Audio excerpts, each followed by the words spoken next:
विद्यार्थी भाइ बहिनीहरु, आज पनि हामी कक्षा 10 को विज्ञान विषयलाई नै अगाडि बढाउने क्रममा छौं र हामी पहिलो च्याप्टर फोर्समै हामी अध्ययनरत छौं। आज हामीले फोर्स भन्ने च्याप्टरलाई अगाडि बढाइरहँदा एउटा नयाँ टपिक्स लिएर प्रेजेन्ट भएका छौं।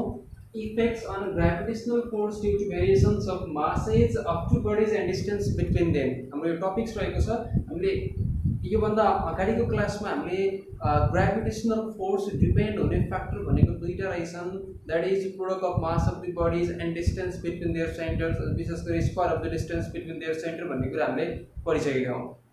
यसको अर्थ के त भन्दा ग्रेभिटेशनल फोर्स केमा डिपेन्ड गर्छ भन्दा ती अब्जेक्ट्सहरुको दुईटा अब्जेक्टको मासमा र तिनीहरु बीचको चाहिँ डिस्टेन्समा डिपेन्ड गर्छ भन्ने कुरा हामीले पढिसक्यौं। त्यसो भने ती मास र डिस्टेन्स यदि चेन्ज भयो भने, त्यो मास र डिस्टेन्समा यदि चाहिँ भेरिएसन आयो भने ग्रेभिटेशनल फोर्समा चाहिँ कस्तो खालको इफेक्ट देखिन्छ त हामीले आज त्यो कुरा गर्छौं। र त्यसमा पनि हामीले दुईटा विशेष गरी मुख्य दुईटा केसहरु, दुईटा एक्जाम्पलहरु हेर्ने गर्छौं। पहिलो कुरा छ when mass of body change but distance between them is constant.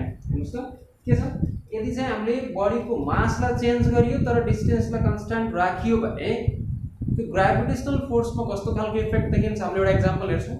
र अर्को कुरा छ when mass of bodies kept constant but distance between them is change। तर अर्को केस के छ त भन्दा हामीले मासलाई चाहिँ कन्स्ट्यान्ट राख्छौं र डिस्टेन्सलाई चेन्ज गर्छौं। हामीले दुईटा केस पढ्छौं, एउटामा मास चेन्ज गर्छौं, डिस्टेन्स कन्स्ट्यान्ट राख्छौं, अर्कोमा मास कन्स्ट्यान्ट राख्छौं, डिस्टेन्सलाई चेन्ज गर्छौं। ठीक छ, हामी अब पहिलो नम्बरबाट अगाडि बढ्छौं। That is let A and B be the two objects having masses m1 and m2 respectively, if d be the distance between their centers and f be the gravitational force between them।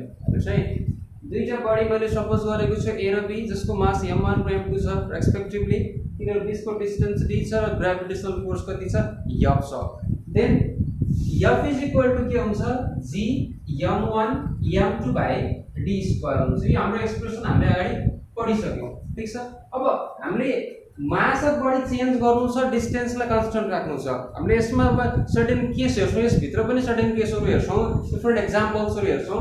फर्स्टमा म कुरा गर्छु mass of a body is doubled. यदि हामीले यो दुईटा body मध्ये एउटा बडीको मासलाई डबल गरियो भने के हुन्छ, डिस्टेन्स त कन्स्ट्यान्ट छ है, मास हामीले डबल गरौँ कुनै एउटा बडीको। When mass of a body is doubled है, मास डबल गरियो भने के हुन्छ, मास डबल गरियो भने हामीले कुनै एउटा बडीको है m1 लाई अथवा m2 लाई डबल गरियो भने के हुन्छ, m1 डबल गरियो भने अब 2m1 हुन्छ, m2 डबल गरियो भने 2m2 हुन्छ। हामीले कुनै एउटा बडीको मास डबल गरौँ। ठीक छ, हामीले a भन्ने बडीको मास डबल गर्दियौ, त्यसो भने के हुन्छ m1 is equal to 2m1 हुनु पर्यो कुनै एउटा बडीको मास डबल गर्दा, m2 नै हुनु पर्यो, सेम हुनु पर्यो, कुनै एउटा बडीको मात्रै मास डबल गरिरहेछ हामीले। अनि डिस्टेन्स त हाम्रो कन्स्ट्यान्ट नै हो, डिस्टेन्स हाम्रो d नै हुनु पर्यो, चेन्ज भएको छैन। त्यसो भने अब यो मासलाई चेन्ज गर्दा के हुन्छ, ग्रेभिटेशनल फोर्समा पनि चेन्ज आउँछ र यसरी बन्ने नयाँ ग्रेभिटेशनल फोर्सलाई मैले सर्टेन केही मान्छु, मैले f1 मान्छु। ठीक छ, so f1 is equal to g m1 m2 by d square. हामीले यस्तो एक्सप्रेसन लेख्न पाउनु पर्ने हो, तर अब हाम्रो m1 के भइसकेको छ, डबल भएको छ, 2m1 भएको छ। त्यो भएर मैले m1 को ठाउँमा 2m1 लेख्छु, m2 लाई मैले एज इट इज लेखिरहेको छु, कन्स्ट्यान्ट राखिरहेको छु, डिस्टेन्स त हाम्रो कन्स्ट्यान्ट नै हो।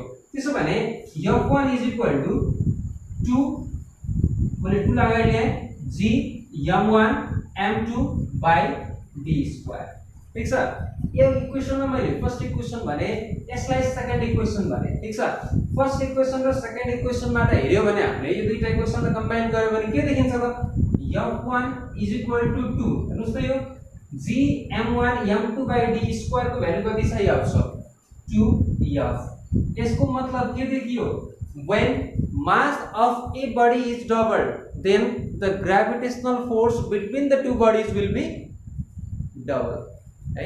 कुनै एउटा बडीको मास डबल भयो भने त्यो दुईटा बडीको बीचमा लाग्ने जुन ग्रेभिटेशनल फोर्स पनि के हुँदो रहेछ, डबल हुँदो रहेछ। यो कुरा हामीले जानौं। त्यसो भने हामी सेकेन्ड केस हेर्दै छौं।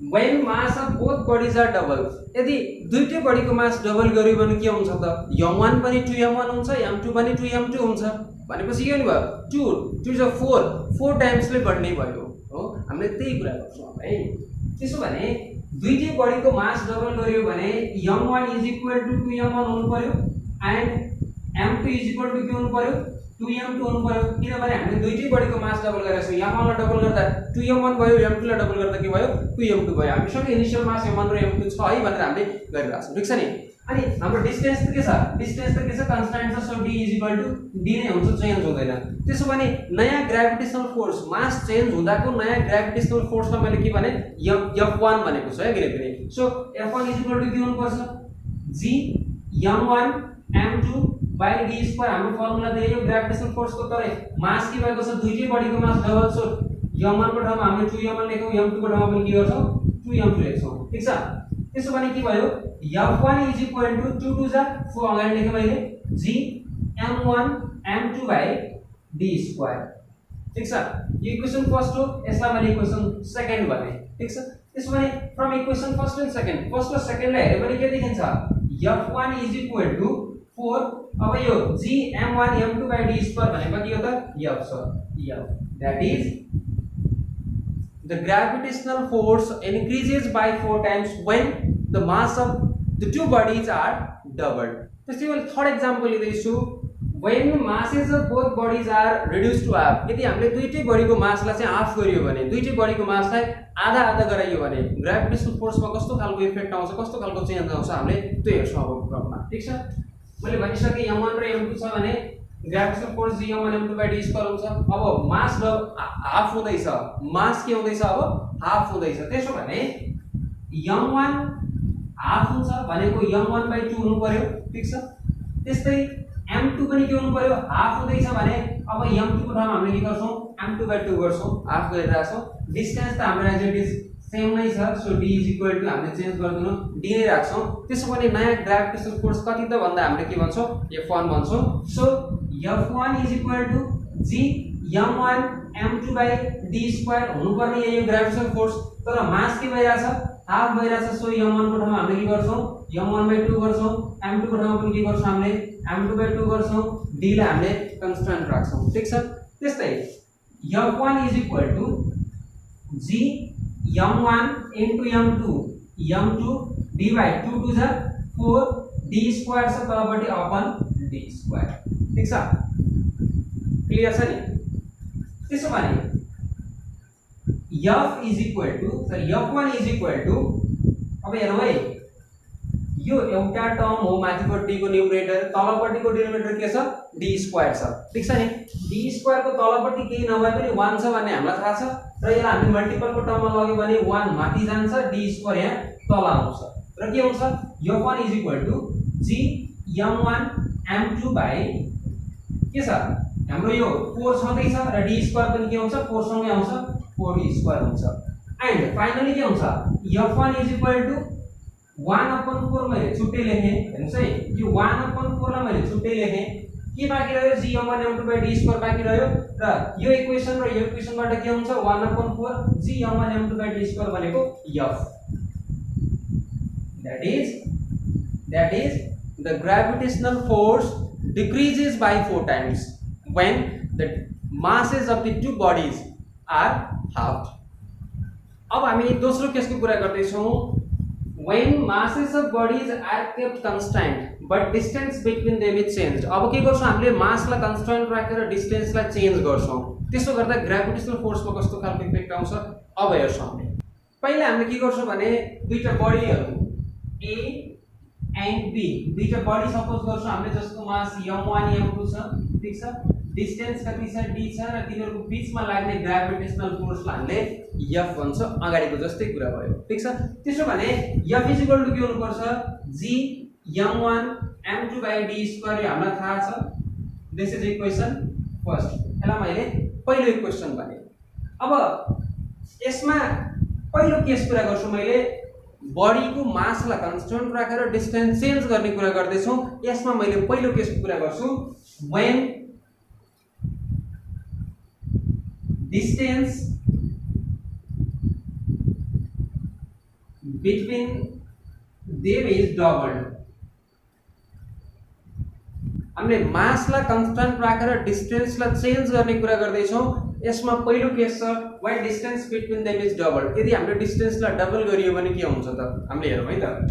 डिस्टेन्सलाई डबल गरियो मास कन्स्टेन्ट छ, मास चेन्ज हुँदैन, तर डिस्टेन्स अब के हुन्छ डबल छ भने 2d हुनुपर्छ र डिस्टेन्स डबल गर्दा हुने नयाँ ग्राभिटेशनल फोर्सलाई मैले F1 भन्छु। So F1 is equal to के हुनु पर्यो ग्राभिटेशनल फोर्सको फर्मुला G(m1m2) d स्क्वायर हो, तर डिस्टेन्स के छ डबल छ 2d भएको छ। d को ठाउँमा हामीले के गर्छौं 2d राख्छौं र d को स्क्वायर भनेपछि के हुनु पर्यो 2d को स्क्वायर हुनु पर्यो। ठीक छ। त्यसो भने F1 is equal to G(m1m2) 2 square 4d square. ठीक छ।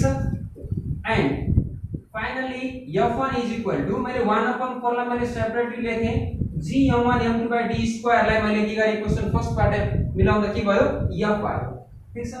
So the gravitational force decreases by 4 times when the distance between them is doubled, है। यदि दुईटा बडी बीचको डिस्टेन्सलाई हामीले डबल गर्यो भने तिनको बीचमा लाग्ने ग्रेभिटेशनल फोर्स के हुँदो रहेछ 4 टाइम्स ले घट्दो रहेछ।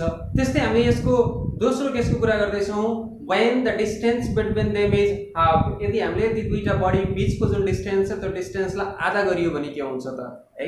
अब त्यो कुरा हेरौं।